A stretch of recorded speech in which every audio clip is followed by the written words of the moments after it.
কিন্তু সম্মানে বড়। তিনি আমাদের নেত্রী, বিদ্যালয় পরিচালনায় তার একটা সক্রিয় এবং অগ্রণী ভূমিকা আছে, যে ভূমিকা 2008 সাল থেকে দেখেছি।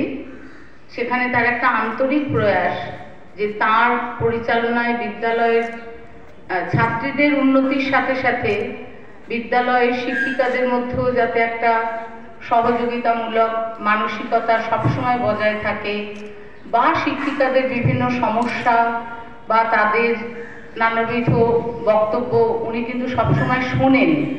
এইটা কিন্তু একটা ভীষণ সদর্থক দিক যে কোনো প্রশাসনিক প্রধানের পক্ষে, যার ফলে অনেক রকম সমস্যার মধ্যে দিয়েও তিনি কিন্তু বিদ্যালয়ে নেতৃত্ব দিচ্ছেন এবং আমরাও তার সাথে কাজ করেছি এতদিন। ছাত্রীরা আমার থেকে অনেক ছোট, তোমরা প্রায় নাতনির বয়সী।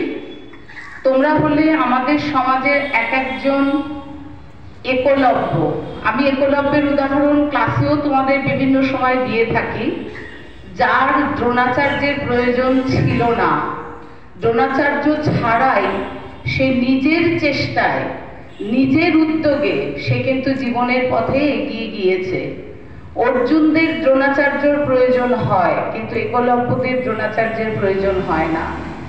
তোমাদের জীবনে তোমরা নিজেরা যদি একলব্য হয়ে ওঠো, যে নিজেদের চেষ্টা, তোমাদের তো সুযোগ অনেক দিচ্ছে সমাজ এখন, বই দেওয়া থেকে, খাতা দেওয়া থেকে, নানাবিধ অর্থনৈতিক সুবিধা, অন্যান্য সুযোগ সুবিধা, এবং এই বিদ্যালয়ে এখনো পর্যন্ত যথেষ্ট শিক্ষক শিক্ষিকা রয়েছেন যারা কিন্তু নিয়মিত বিদ্যালয়ে আসেন এবং তোমাদের ক্লাস নেন।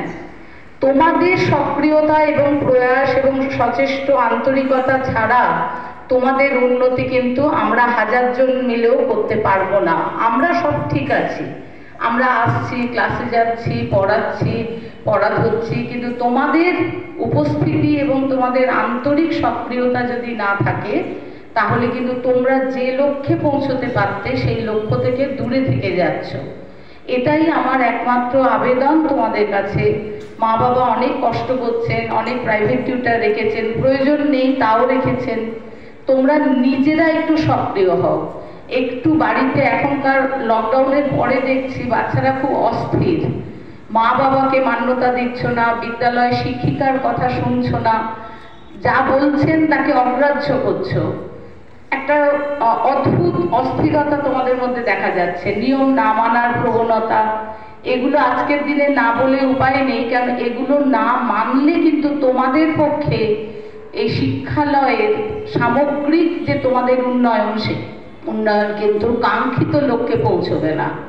আমাদের যারা সহকর্মী, সহশিক্ষিকারা আছেন, তোমরা শুনলে অবাক হবে, অনেক সময় অনেক অসুস্থতা নিয়েও তারা বিদ্যালয়ে আসেন। বাড়িতে অনেক বিপর্যয় ঘটা সত্ত্বেও তারা সেগুলোকে মাথায় নিয়েও তারা কিন্তু বিদ্যালয়ে আসেন ক্লাস করানোর জন্য। কিন্তু তোমাদের সক্রিয় উপস্থিতি এবং সহযোগিতা আমরা সেভাবে লক্ষ্য করি না। আরো বেশি তোমাদের বিদ্যালয়ে উপস্থিতি এবং সক্রিয়তা প্রয়োজন। এবং তোমরা আজকে ছোট ছোট চারা গাছ, তোমরা একদিন বৃহৎ মহিরুহে পরিণত হবে এবং তোমরাই বিদ্যালয়ের ভবিষ্যৎ আলোকবর্তিকা, তোমরাই বিদ্যালয়ের পরিচিতি। আমাদের কথা কেউ জানবে না, আমাদের কথা কেউ মনেও রাখবে না, কিন্তু তোমরা যখন যেখানে যাবে, কোন স্কুলে পড়তে, বেলতলা গার্লস হাই স্কুল, ওই পরিচয়ের মধ্যে দিয়ে আমরা তোমাদের কাছে বেঁচে থাকবো।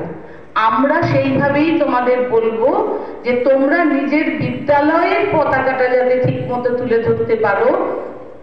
শুধু পড়াশোনা নয়, একটু নিয়ম শৃঙ্খলা, একটু অস্থিরতা কমানো, দিদিমণিদের কথা শোনা বা মান্যতা দেওয়া, এবং মা বাবাকে মান্যতা দেওয়া। অভিভাবকরা এসে আমাদের ভীষণ দুঃখ করেন, মেয়ে কথা শুনছে না। এই ঔদ্ধত্য কিন্তু তোমার জীবনের পক্ষে অনুকূল নয়।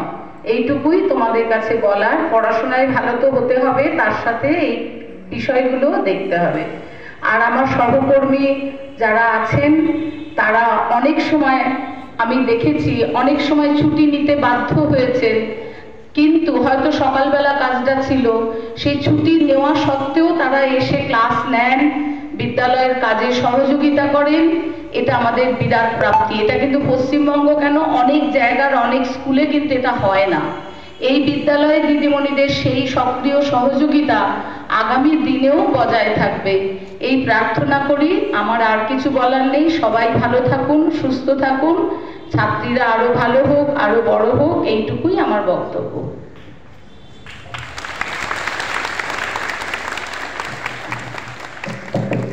চৈতালিদির সম্বন্ধে এবার কিছু বলবে আমাদের ক্লাস 9-এর ছাত্রী পিউ বইলাইন।